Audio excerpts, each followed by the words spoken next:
Okay, hello everyone, and welcome back to the second Geo tutorial in this series. We're delighted to be welcoming Bob Digby and Dave Holmes today, who will be giving some tips on effectively writing up your independent investigation. So you might see my name pop up in the comments later, and I'll be on hand to answer any technical questions, things like that. We're joined today by Bob Digby, who is a former teacher and has worked in schools and as a PGCE lecturer for about 35 years, and is now a freelance writer and editor, and has worked on a wide variety of school textbooks for GCSE and A-level. Bob is also an examiner and has worked on examinations for GCSE and A-level. David Holmes is also joining us today. He's a senior lecturer, senior examiner and ex-teacher, as well as an author. And David facilitates a number of our student courses and also leads sessions on GCSE and A-level geography. The tutorial today will hopefully provide an overview of the skills you'll need to research, write, present data effectively for your independent investigation. But if you'd like more in-depth support on this topic, we do have a webinar series called Writing Up Your Independent Investigation. I've left the link to that in the video description, so you should be able to delve a bit deeper into this topic with that webinar series, which is starting in the next week or so. There is a chat bar on the side, so if you have any questions throughout the session, please feel free to leave them there and we'll answer them either throughout the session or at the end. But please remember to keep any comments related to the tutorial. And obviously is going to get started, and I hope you enjoy. Thank you, Harriet, and good afternoon, everybody. My name's Bob Digby. I'm joined this afternoon by my colleague, David Holmes, and we'll be taking you through this second session in the series from Geo, Geography Education Online, and today's session focuses on tips for writing up your independent investigation effectively. You might be calling it the NEA, you might call it the independent study, the individual study, coursework. It all means the same. So if David and I slip in and out of different terminology, you'll know what we mean. We basically mean the formal name, the independent investigation. This is the second of these Geo broadcasts in the series designed to help A-level students get to grips with some of the demands of carrying out an independent investigation. I'll talk you through where this particular tutorial fits into the general program shortly. There's a space if you're watching, as you'll see, there's a chat room. We'd rather you didn't use this, please, if you don't mind, for sort of social chat, but for questions that you want to ask about the independent investigation, which we can answer either as we go along, but actually more likely we'll be dealing with those questions and comments at the end. It's actually easier, to be honest, to sum most of those up at the end than it is to try and deal with them as we're going along. Okay, today's tutorial, it's really geared at people who've done some work already, up to and including the data collection. Now, given the time that many of you will have had away from your schools or colleges, some of you will have kind of found it quite difficult, quite insecure perhaps, generating a title, getting an idea together, and you might have been relying on support that you had from your teachers and field work that you'd done during last year's course, the first year of your A-level course. So this is for those of you who've done some work already, up to and including some or all of your data collection. You might possibly, maybe back a year ago, have been to a field study centre and you've actually got most of your data, but it's sat there since and you haven't done much with it. This is who we're talking to this afternoon. If you find at any stage during the afternoon that you're getting a bit worried and you think that you might not have done as perhaps you think you ought to have done, as much as you think you should have done, one of the key messages that Dave and I will be giving you this afternoon is not to worry and not to panic.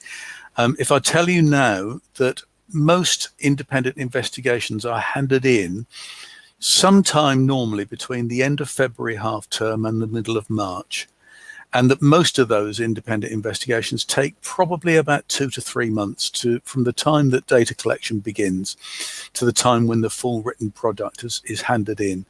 Now, that means to say if somebody started today without having done a thing, you could still get the piece of work in this term. So the last thing that David and I want anybody listening to this to do is to worry. And if you have done some work already and you end this broadcast or perhaps future broadcasts thinking, I really don't think I've done enough by way of data collection, that's part of the purpose of this tutorial, to help you sort of get confident in either saying to yourself, yes, I think I've done enough, or to say to yourself, no, I think I need to unpick a few bits and go out and get some more data. So by the end of today's session, we're going to explore the format in a way that we hope will give you an idea of what an independent investigation looks like.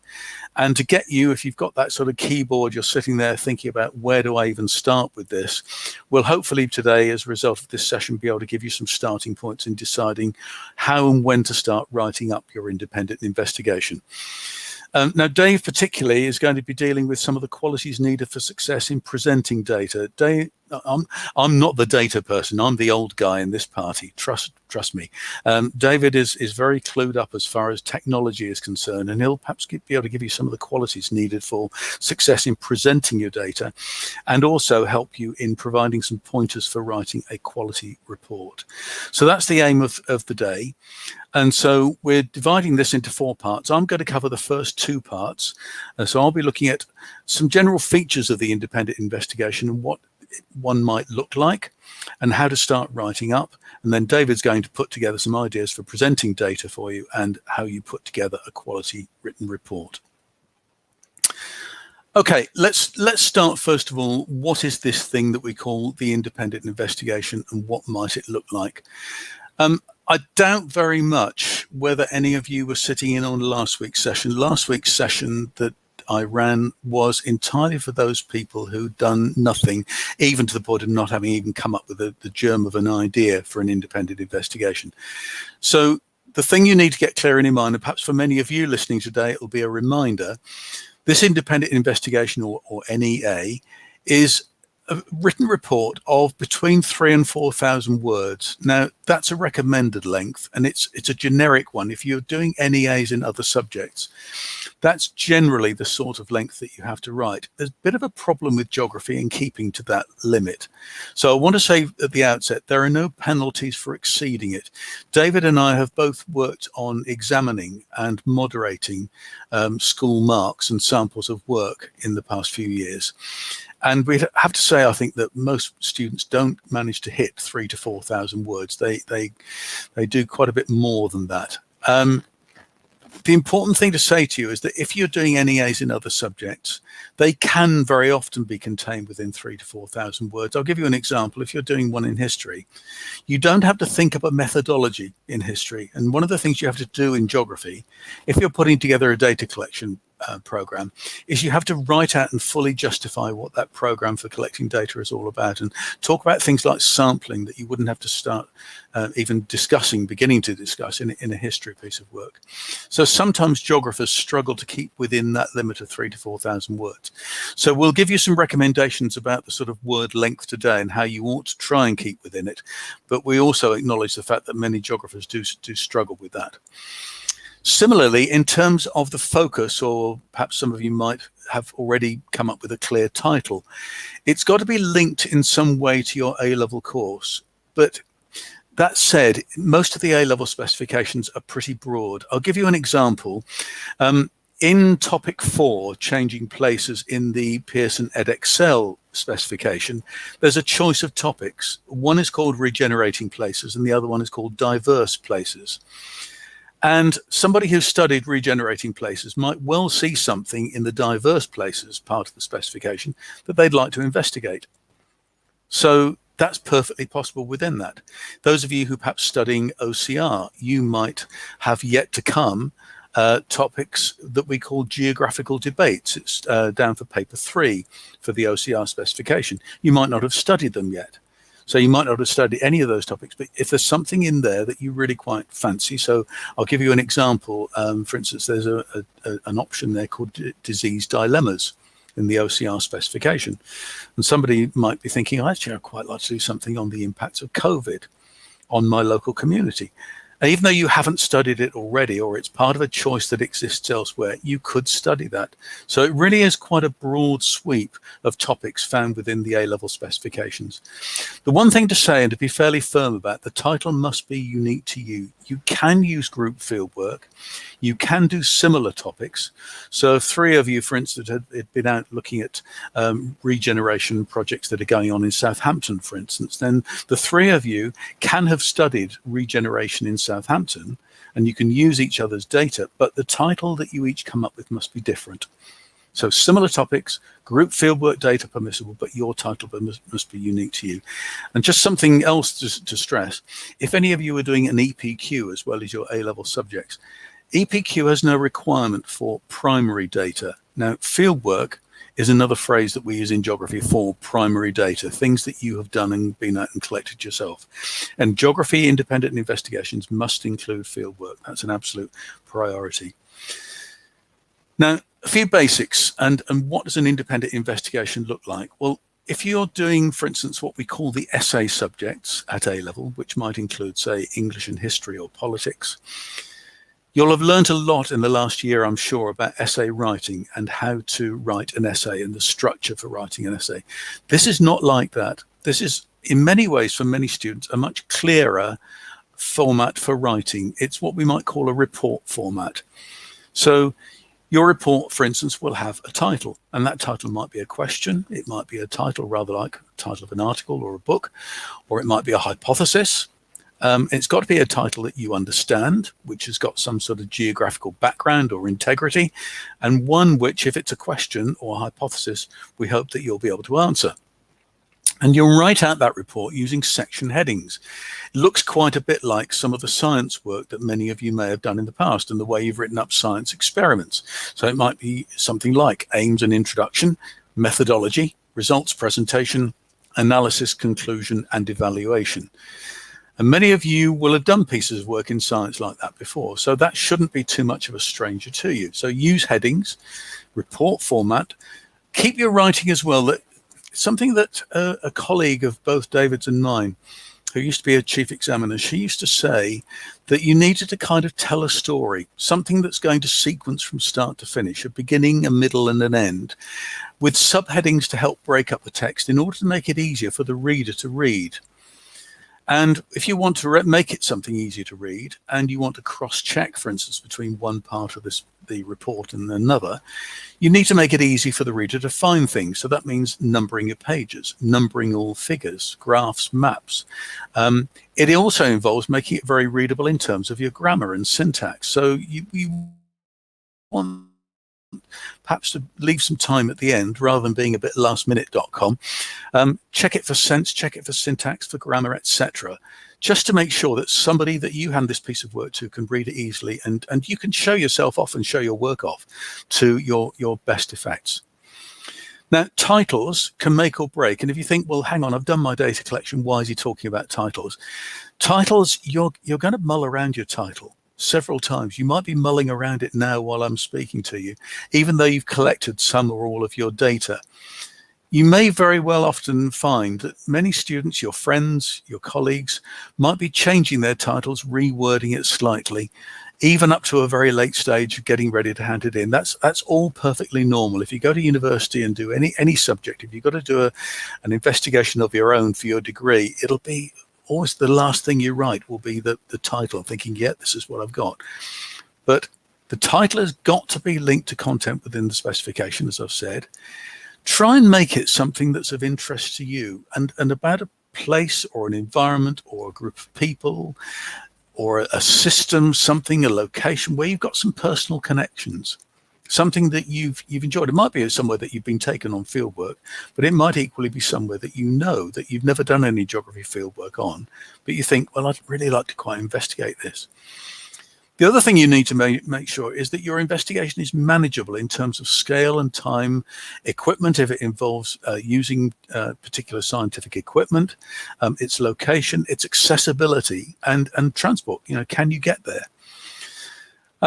I say that about investigation being manageable. I've been checking through some coursework titles in the last couple of weeks from A-level students. And one of the students wanted to do a major regeneration project and a study of it and its successes and failures across a broad part of East London. Some of you will have come across the Olympic Park. And I had to try and gently say to the student, I didn't think the Olympic Park and something as big as that was manageable in terms of time and scale. I'll talk you through a little bit more about what locality and how manageability might be achieved more easily than taking a vast area. What's just as important is that you get something together, a title that's interesting and is likely to reach an interesting conclusion and achievable. And making sure that in answering that question, you've got enough high quality, and I stress that, high quality supporting data and information. And perhaps something that forms part of a bigger picture. I'm going to show you what an introduction looks like to an independent investigation from 2 years ago in a moment. And it's very much part of a bigger picture or bigger system, as you'll see that the student is able to write about. Now, 4 days is part of the A-level requirement that your school has to sign off to say that you've been afforded that 4 days in which to carry out and learn your fieldwork. Generally speaking, what many teachers do, and this is not anything that's sort of set in contract, it's just the way that many teachers work this system, is that they take you out for 2 individual days fieldwork and do some fieldwork skills development with you, and then often leave you 2 full days for data collection for your independent investigation that can be carried out during this coming year. Now, that varies. Some teachers say, well, we'll teach you the full range of skills, but we expect you to spend 4 days on it. Either way, I suppose what I'm really saying to you, I saw a piece of work a couple of years ago from a student who, by her own admission, hadn't spent any more than half a day in collecting data. And you could see it quite clearly from the project. It really wasn't enough. So you need to have a lot of substantial data that have been collected, that the examiner can see have been collected over 2 full days and possibly more. Now, you can do extra time. If your teacher gives you 2 days and you need more, you can do that. There's no limit. But do make sure that you carry out sufficient data collection to do justice to your subject. You can always, as I've said before, develop your title from something that you've done. Maybe your teacher did something with you, perhaps as an example on coastal management last year, and you think, well, you'd like to develop your title from work done on that day, but you must do some independent work on top of that, and you must have done some independent work between the time when you visited that place that day and the current day when you're putting together the title. So you need to have done something for yourself, a bit of background reading, for instance, or looking around what's in textbooks or other geography books in order to see, well, how could I develop this study further? So that the idea is already beginning to take on something of your own interest and your own, if you like, your own input. So your decision then, fieldwork, minimum 2 days, could be as many as 4 days. That's something that you need to think about for yourself and talk through. Now, this series of 10 tutorials under this banner name of Geo, they can help you, and they can help you even though you might have got some data already. And there was last week's session and there's today's, that's 2 of the 10, just to really sort of give some ideas in terms of thinking about, as in today's case, how you begin writing up. 5 others coming up will deal with particular topics, and you might just decide, well, I'm only going to look at one of those, but you might actually think, I'm going to watch all 5 just to get some idea of what decent data collection looks like. They're coming up on the carbon cycle, place identity, the water cycle, glaciation and regeneration, and that could be rural or urban. And I'd strongly recommend you have a look at least some of those, because they'll give you some idea about what substantive data collection looks like. I'll say something shortly about who's producing those, who's actually leading those 5 particular sessions. I think you'll do yourself a big favor if you watch those. There's one after that on how to use geographical information systems, GIS, or technology in your inquiry. And then one finally to follow on from this one to help you keep your investigation on track. The 10 tutorials, they're written by people. You've heard from Harriet already introducing this session that David and I have got experience in both teaching and examining work from different exam boards. So we bring that, if you like, to the table, to the party, just to help you get some idea in how we can help you. The next 5 sessions particularly, and those afterwards, are run by Field Studies Council tutors, and they go to work every day, and they run field trips in collecting data every day of their working lives. They really are experts in a way in which David and I could only ever hope to be, in teaching students about fieldwork and data collection strategies. So you really will, if you follow those 5 tutorials, have access to specialists in the field. And just getting towards the end of this first part, making your investigation independent. You can collect data of groups. It doesn't involve lone working. There are many circumstances in geography where you shouldn't work by yourself. So you can collect data in groups, but it must be your title. It must be your analysis, your contextualization of how you're making the topic yours and what you've done to make it unique. Your teacher, at the point when you're deciding on the titles and format, can check your titles to make sure the title in your proposal really gets you the access to the full range of marks. So that's the role that teachers can have. They can teach you skills, helping you perhaps to collect particular data. They can also teach you skills in analyzing data, perhaps after you've collected your data, but it mustn't be based on the data you collected. They can teach you particular skills, but really not using your own field work. And you can work at your own pace, but of course your teachers would be doing the wrong thing if they'd just left you to it. Good teachers set intermediate deadlines and give you, if you like, interim points by which to stagger the work and stagger the demand to help you in your time management. And a reminder for teachers, so that you don't go making unreasonable demands of your teachers, they mustn't provide you with a choice of titles. You have to come up with a title yourself. They mustn't give feedback or guidance about how to improve your work, so you can't hand in rough drafts. They can't give you model answers or model sections to show you how to do it. They can't mark work provisionally and help you to improve that. And they can't give you back the work after it's been submitted to mark and marked for improvements. So don't put your teachers in that situation. Okay, just a few short slides now about starting to write your independent investigation, and then I'll hand over to David. Where do you start? Well, I mentioned the recommended word count already. I mentioned also that David and I have experience in examining these. Most studies that we came across in 2018 and 2019 ran to about 5,000 words, and some, I have to say, went well beyond that. You don't have to, and there's no improvement in quality for writing any extra. These are the guidelines. So when I talk about the different headings that you need, I'm including things like purpose of the investigation, or what you might call your introduction. We'd allow about 650 to 1,000 words for that. Now, 1,000 words, if that's making you think that sounds like a lot, that's if you're using Arial or Times Roman 12 as your font size in Word or whichever other application you use, 1,000 words is about 2 sides. Now, you need to add diagrams and maps and that kind of thing to that, so it's going to come out to more than that. But that's about the intended length. Similarly, your methodology and data collection, about 600 words, often done in table format. I'll talk through briefly about that in a minute. You've got a choice of formats there. Your data representation and analysis, this is where the writing comes in. Your presentation that David talks to you about might be about how to actually present the data. Your analysis and interpretation, about 1,400 words. And your conclusions and evaluation, again, about 1,400 words. So that's how you get to your total maximum of about 4,000 words. Now, when you first start writing, what do you need? Well, you need something about the location of the place and the relevance and the significance of the location to what you're investigating.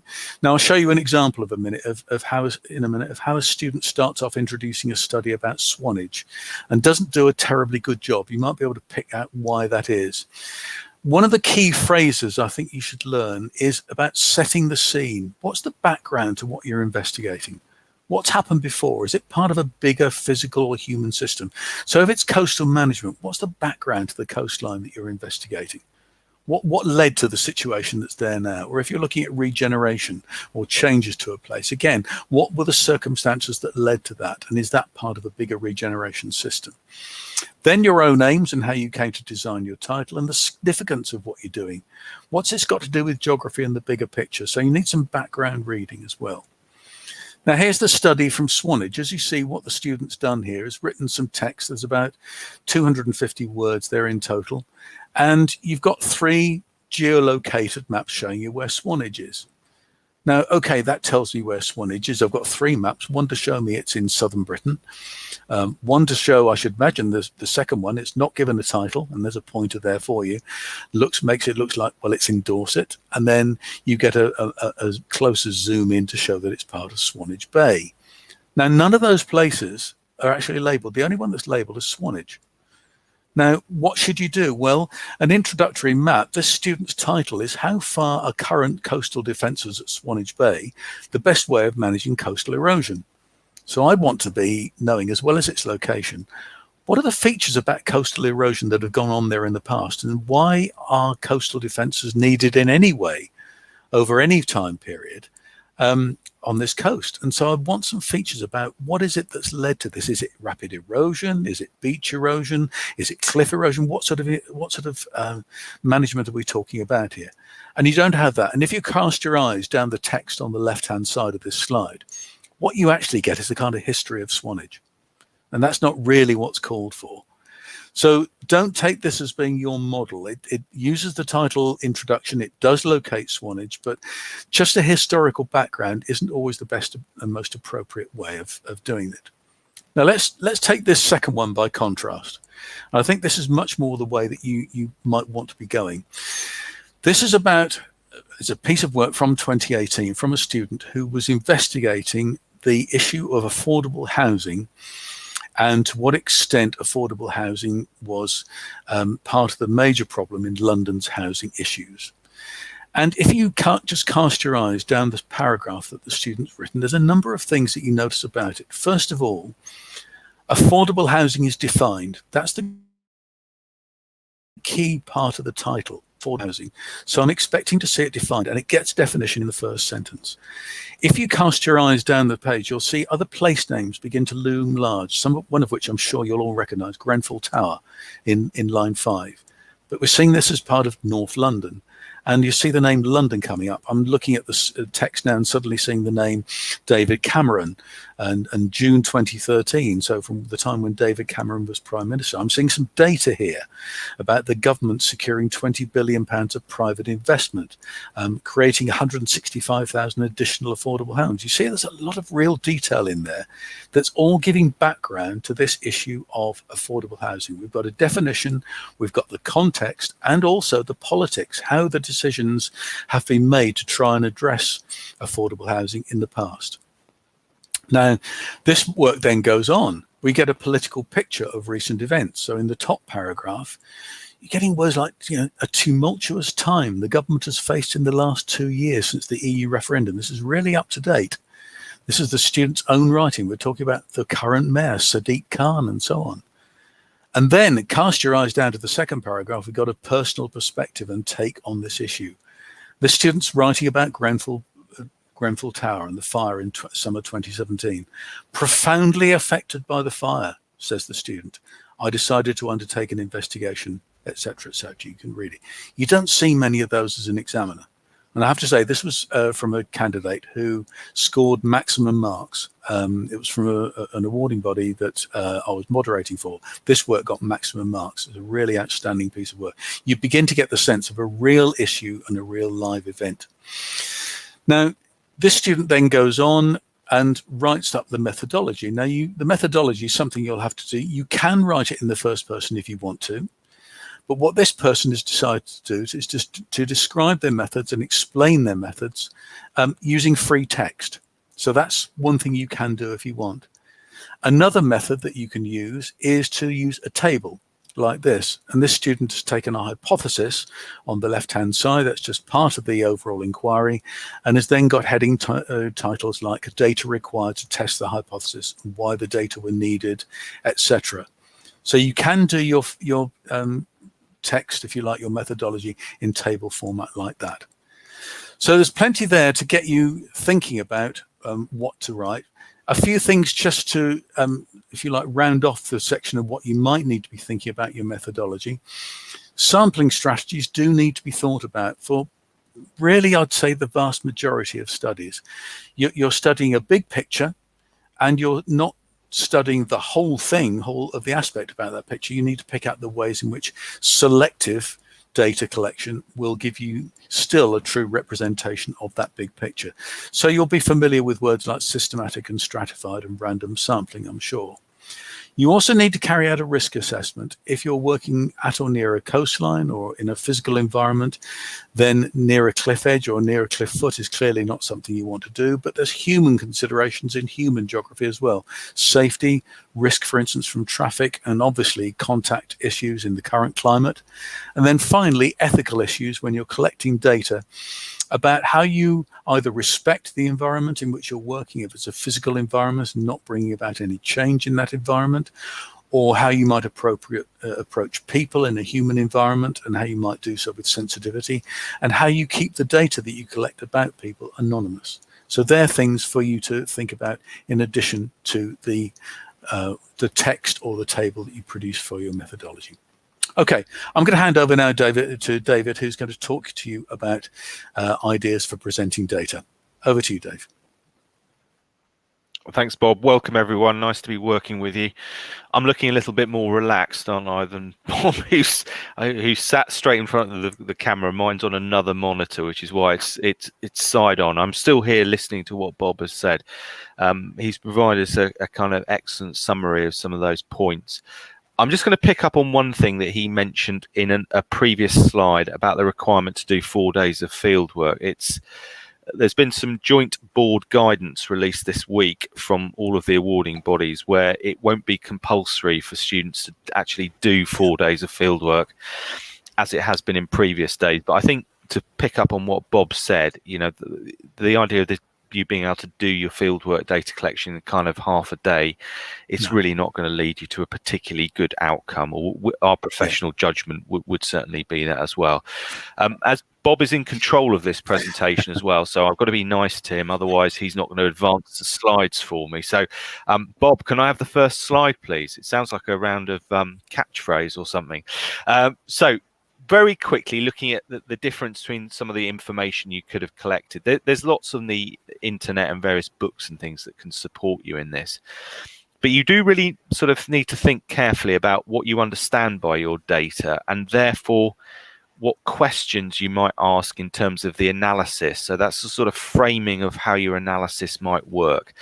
And of course, the information that you've got both data that you're going to present, and you've also got data that you're going to analyze. So it's kind of in two formats, really, that sort of reporting of data information as well.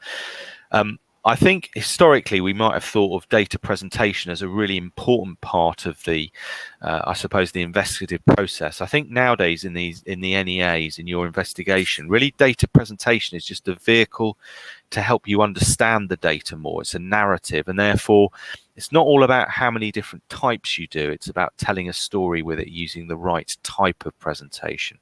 Bob, if you can just move on to the next slide, please. I'm going to try and do this relatively quickly. So within your mark schemes that you've got for different awarding bodies, this just happens to be a Pearson EdXL example, you'll notice that there are different marks available for different sections, and for instance in OCR I think they have a separate data presentation part of the mark scheme. In this particular one, it's integrated into analysis. I really think that before you get and jump the gun of trying to get your data presentation analysis done, you should read what the criteria is that you're being judged on, and try and make sense of it. And indeed, I'm sure your teacher will give you some support in terms of working out what some of the words mean. But the mark schemes themselves are not necessarily that straightforward to interpret. So you may need a little bit of guidance to understand what it is you're trying to do at this point in terms of reaching the maximum marks. Okay, Bob, sorry. When I do a pause, Bob, if you just move it on quickly. All right. Thank you. We work together a lot, so we know each other well. The range of approaches that you can use for your data presentation, well, they broadly split into two types, I suppose. You've got graphical and cartographical. So graphical are what we might think of as things like I suppose, graphs normally, hence the word graphical. So they can be all sorts of different formats: pie charts, pictograms, line graphs, scatter graphs, kite diagrams, all those sorts of things. And there are also cartographical ways in which you can present your data. So that's using a map. And again, GIS, I suppose, is an example of a cartographical tool that you could use. But more traditionally, students might have used things like choropleth maps, and you'll be familiar with those from things like exam questions, or sometimes dot distribution, or even isopleth maps, different types of those. So choose the right type of technique, whether graphical or cartographical, to tell the story that you want to go for. And remember, this is not marked according to how many of these you do. It's really making a judgment. The teachers are making a judgment on how appropriate it is. Okay, Bob, if you can move on, please. So this is a few little examples. So this is just a GIS map. It's very basic, this, but it's quite effective. So we've got a sort of a base aerial photograph. You'll be familiar with these. It's just done as a screenshot in Word. And then round the outside, we've got some proportional circles that represent the frequency of some data. This happens to be data related to tree productivity. And we've also got, in the same on the same page as well, some bars which represent, I think, their age of particular types of trees. Now, for me, this kind of works quite well because we've got a spatial element to the data, and that's always a useful thing to have in your cartographic or graphical representations. And this doesn't take a lot of ICT skills to produce something like this, but as I said before, it looks quite effective, and it's meaningful, and it helps with part of that story. So I think many of you out there listening to this will be able to do that without too much trouble at all. Okay, Bob, thank you. So a different example here, also geolocated graphs. There's some scatter graphs here showing some data that's been collected from two ends of a beach. I think that's New Haven down on the south coast. Looks like that to me. Again, I think it's useful here to sort of build the annotation of the story you're trying to tell as part of your analysis. So we're not separating here, especially the data presentation from the analysis. We're building the two together. And again, it seems to work quite effectively in terms of being able to integrate those two together. So I think one thing that historically students have seen is data presentation and analysis as separate sections in their projects. I'm not sure that always needs to be the case. It works quite effectively when they're integrated together. Okay, so this is an example of the sort of graph that you probably want to try and avoid doing. I mean, it's pretty obvious, really. You don't need me to pick out what's wrong. It's also got some annotations around it. There are some slightly more technical things with this, apart from axes and things like that being not labelled and dodgy titles. But one of the things to just bear in mind is that really you need to pick the right type of graph for the type of data you've got. So, for instance, here we've got discrete data in different categories. We've got cars, vans, bikes, lorries, buses on the x-axis, and those really are very different to each other, which is what we mean by discrete. They're not continuous data.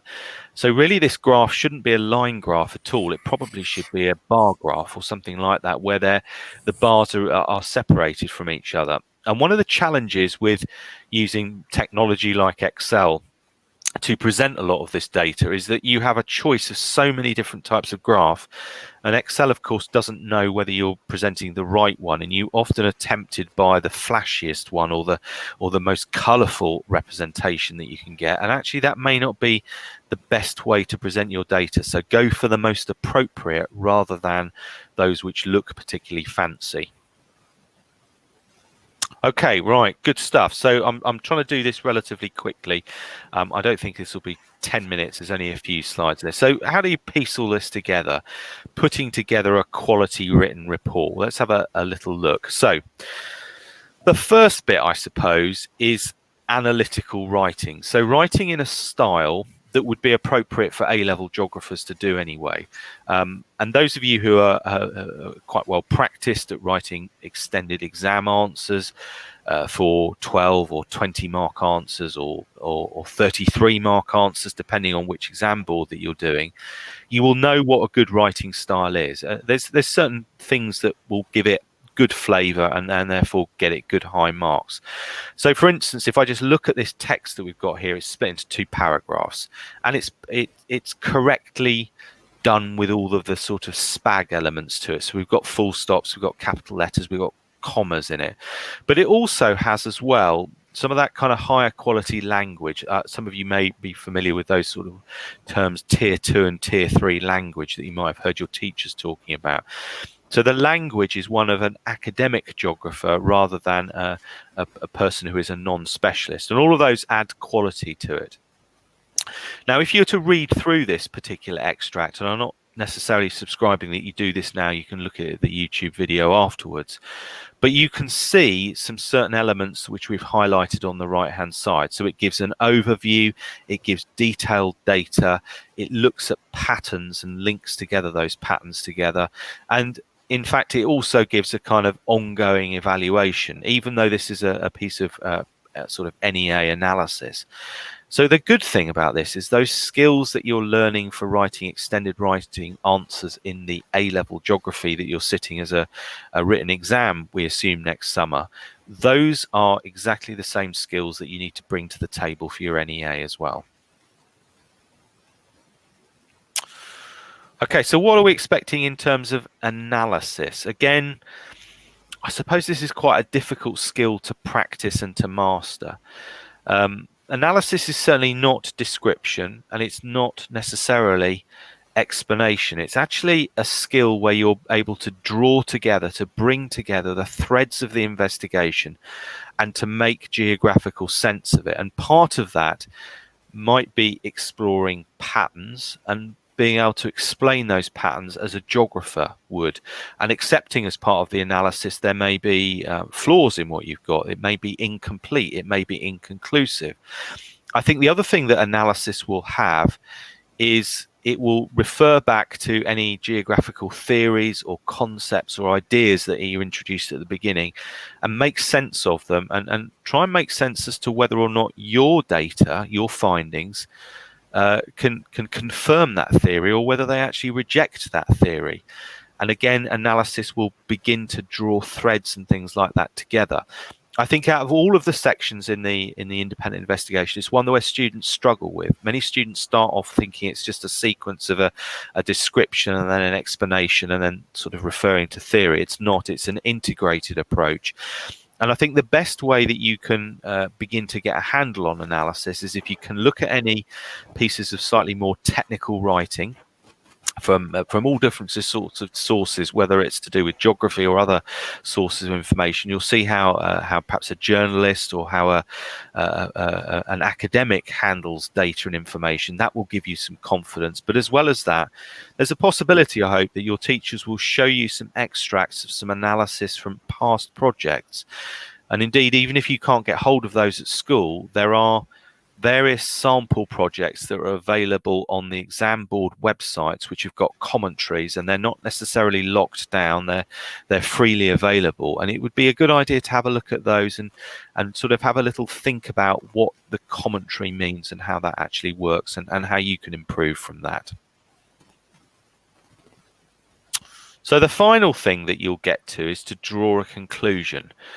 The idea with the conclusion is you provide an answer to what you have found out. And again, this might be referring to hypotheses or a question or your investigation. So we've got an example here.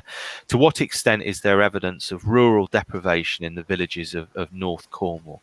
And what you've got to do is to, in a reasonably precise and succinct way, is to say whether or not the evidence you've collected has actually confirmed that statement that you've got there, that idea. So have you found that evidence of rural deprivation?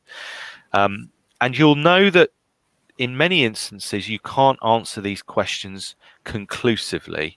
So therefore you have to always be partial or tentative, or recognize the evidence that you've got is incomplete. I think one of the things that I'd strongly avoid you writing in the conclusion, and it builds into the evaluation as well, and the two in conclusion and evaluations are often very strongly linked with each other, is this idea that it hasn't worked very well because you've not had enough time to do it. or it's not worked very well because the equipment that you've got is not very good, or your conclusion's not very strong because you collected data in the wrong way. I think you need to avoid these excuses for why it's not happened, and try and link your conclusion to a sort of a bigger picture of what you found, and bin those problems that you've got, and try and think of the reasons from a geographical context why the conclusions might be inconclusive or partial or incomplete. And like Bob has said, this is a difficult task to do this. And actually the title we've got there, The Evidence of Rural Deprivation, well, you may have actually found pretty limited evidence on the ground, but that all the background research would point to the fact that there is lots of deprivation, but it happens to be hidden and you can't find it very easily. So we're getting towards the end of this, and this idea of messy geography is certainly not something that I've thought of myself. So it's not a title I've come up with myself. I think it actually comes, and Bob will probably nod his head. It's Alan Kinder's, isn't it? This idea of messy geography. Or perhaps he stole it from you, Bob, I don't know. But it's a really nice concept. It's the idea that everything is not clear-cut. It's not simplistic. And geography is complex, and your investigation is no different to that. And the fact that you found something different to what you might have expected to find, or what the theory suggested you might find, that's in no way a reflection of a failure or something that hasn't worked very well. In fact, like the slide says, it often gives you much more to comment on, to talk about why are there differences.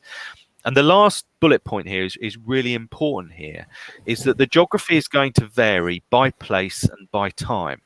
And therefore, if you collect your data on a Tuesday afternoon and a Wednesday morning and a Wednesday afternoon, that place that you go to, it may be very different on a Thursday or a Friday or a Saturday, or even in the summer compared to the winter. So you need to acknowledge and recognize these differences, and those can make it quite challenging, but they also make it interesting and rich and diverse, and that needs to be built into your story or your narrative of what you found. So there's just a very brief conclusions checklist here for what you might want to put in. And again, I'm not going to read all of these out here.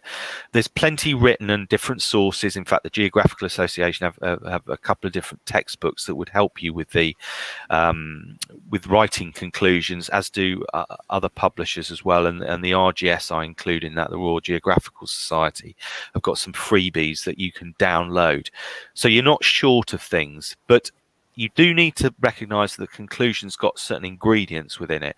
So, for instance, you've got to answer what you set out to do, whether or not you actually found it to be true, and to make sure that you are providing some sort of conclusive but short summaries of what you found. The conclusions don't want to be too big. And I've often seen lots of projects, and Bob will probably echo this, where we think the conclusions are just too long. They're reiterating, they're repeating all of what's been said as part of the discussion and the analysis.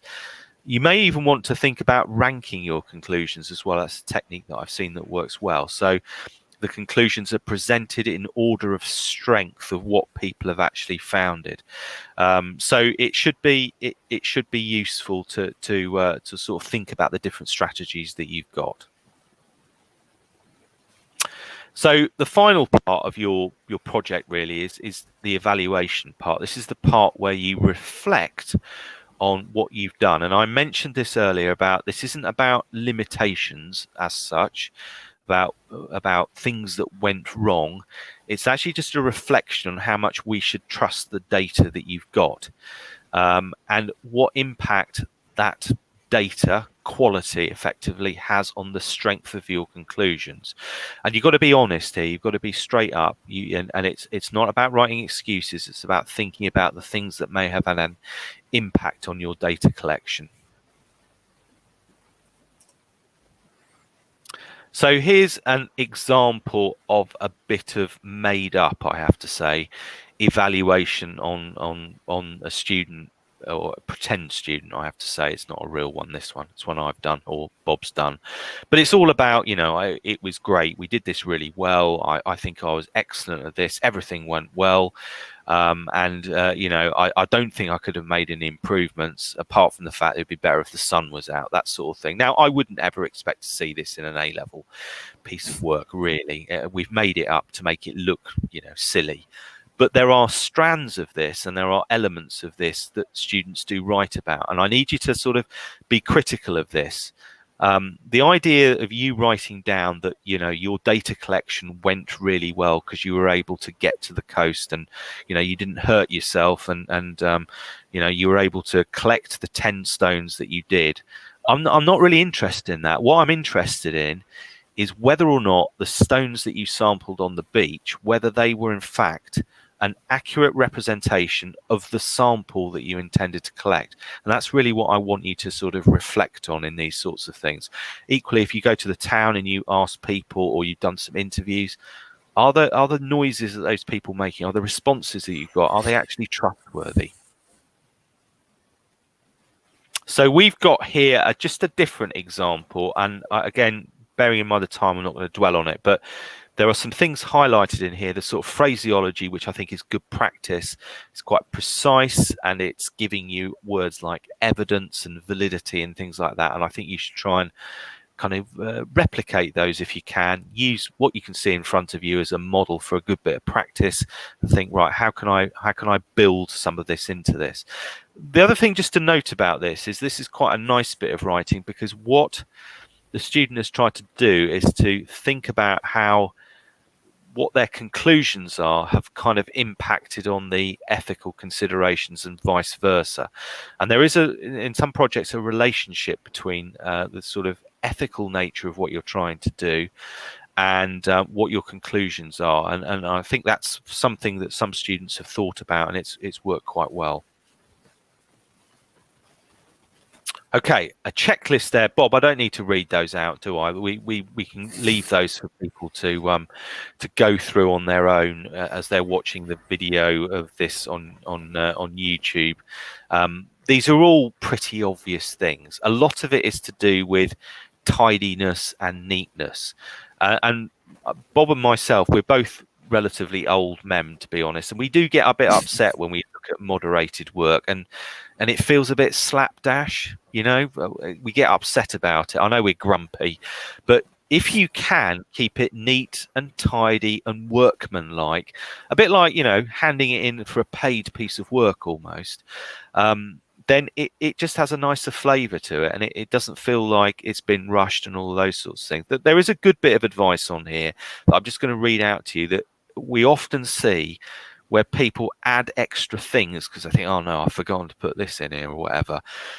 And you can see the frustration as the fact that they had to renumber everything, so it's like scribbles out and this has become page 4A dotted 2 because they've got to fit in, extra pages. Just leave the pagination to the end, and most of you will be doing it on a computer anyway. So don't press the print button until you actually get right to the end and you think, job's done, I know it's good, I'm going to finish. So there's some sort of technical referencing things, but keeping it tidy and workmanlike, I think, is really important. Yeah, Dave, just to intercept here, the only reason I included this slide is I think there's just a slight warning there for any student who has got to hand their work in on the Friday morning and is still writing at 11:30 at night on Thursday, writing their evaluation. I think this list of things is going to take some time. So I think if you finish writing on Monday and it's due in on Friday, then you've got plenty of time to do this kind of stuff.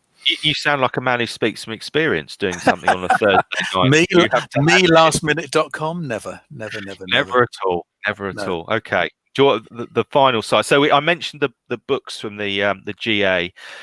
There's 3 in this series here. The 2 on the right, the presentation and statistical, they're pretty old actually. I suspect they're more than 20 years old. Those 2 books, probably been revised a couple of times. They are still really the kind of most cerebral books in my mind that have been written on this topic, and the fact that they're still in print and that the GA is still producing them is you know, it's testament to how good they are. They're quite technical, but they're really good. And I hope that some of the schools listening to this, you've got copies of these, certainly, that you can lend out to students. The one that's on the left, that's the red one. That's a kind of newer version for the NEA. And then there is also one that's come up on the slide. This is from Andy Owen, isn't it? This is a different take on the NEA, but in terms of the suite of fieldwork books, it's not a GA publication, but it's received commendation and awards.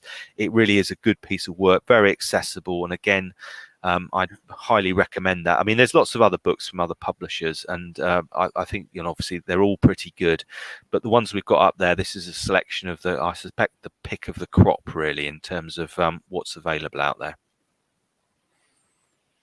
That's the RGS guide that I mentioned, free download for that. It's really heavy duty. You don't want to print it out. It's about 150 pages, I think. But I'm sure that some of your teachers will have a hard copy of it, actually. Yeah, it's good, and it's very good for presentation and analysis and things like that. That's where its strengths are, actually. Okay, so what do we have to do next? Well, Bob's mentioned about the fact that there are a series of other events. We've given you really a bit of a taster, we think, of the sort of writing up the NEA. Myself and Bob, we do some other events for the GA, which we'd very much like some of you to come along to as well. Those are paid for events, still excellent value though. I think you buy a series of them, to be honest. And obviously this new GEO initiative, that's going to have lots more support written in terms of you know, materials that can be supporting you as well. I don't know anything about the sessions 3 to 10 includes. Bob, do you want to talk through these? Because I don't know any more about the GEO stuff. Yeah, thanks, Dave. Yeah, the sessions 3 to 10, 3 to 8, sorry, 3 to 7, 5 of them are the ones with the Field Study Council tutors on the 5 topics. Yeah. And then there's one on GIS, and there's one sort of about the importance of your NEA, and there's one other that I forget. But there's 8 more left after this. Okay, all right. Last slide. Okay, so lots of other organisations and stakeholders. They've got lots of support out there. We've got the idea that we've got the sort of pre-recorded sessions that you can get. You can also listen to us live as well if you want in the future year. The FSC are increasingly providing, the Field Studies Council, a really competent digital offer to support students. I mean, there's lots of other field centres out there who've got a good offer as well, but they're really investing their time and their resources at the moment, given the current situation, in a really proficient digital offer. And certainly there are lots of things that they're doing and launching, and it's well worth having a look at those. And they're a partner with the Geographical Association as well, so they're the sort of main player probably to go to in that field. And that's it. That's good, Bob. I'm glad. I was wondering if there might be another surprise slide hiding up there, but no, we're finished. Okay, look, I'm going to say my goodbyes now. It's been fantastic working with folks, and I hope that you've enjoyed the broadcast, and thank Bob as well for his slide pushing skills. If you ever feel short of work, Bob, you can always push the slides for me. I'll get the job, do I? Thanks again, Bob. Seriously. Yeah. Okay, I should say my goodbyes. It's been great working with you all. Thank you. Thanks, to Dave. both of you. There is just one question in the comments. I think we've just got a little bit of time. Winnie is asking, is one piece of primary data, such as a questionnaire, enough for the independent investigation? If not, what do you suggest to collect more primary data?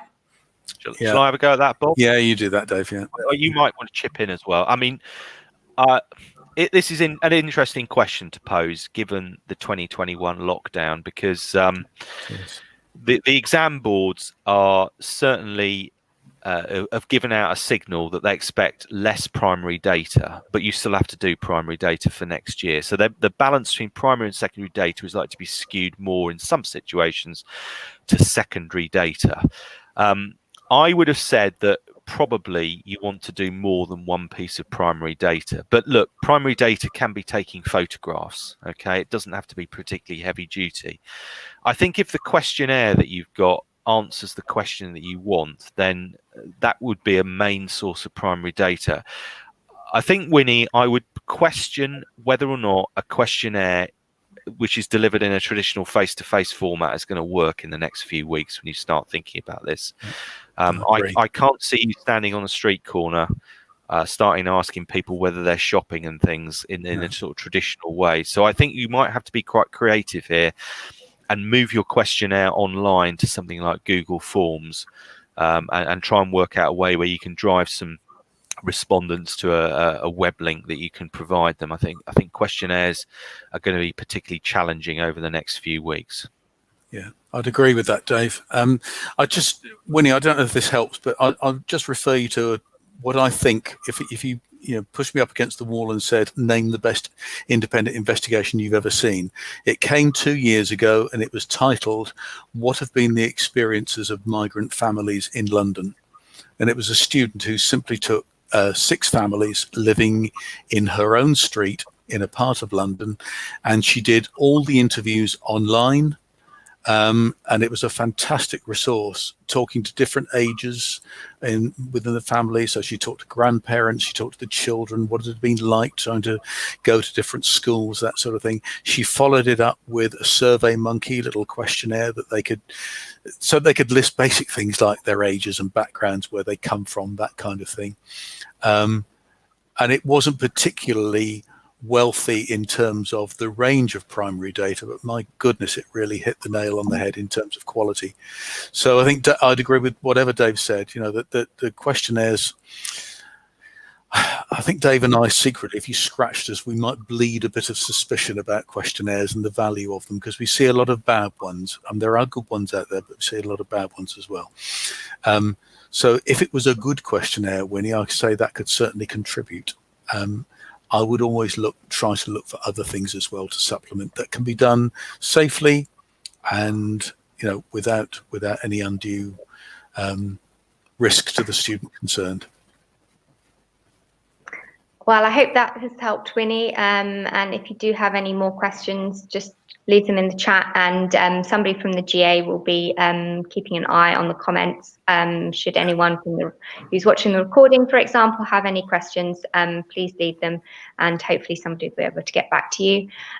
For those of you watching live, your teacher will receive an email tomorrow morning with a link to this recording and also a link to the presentation as well.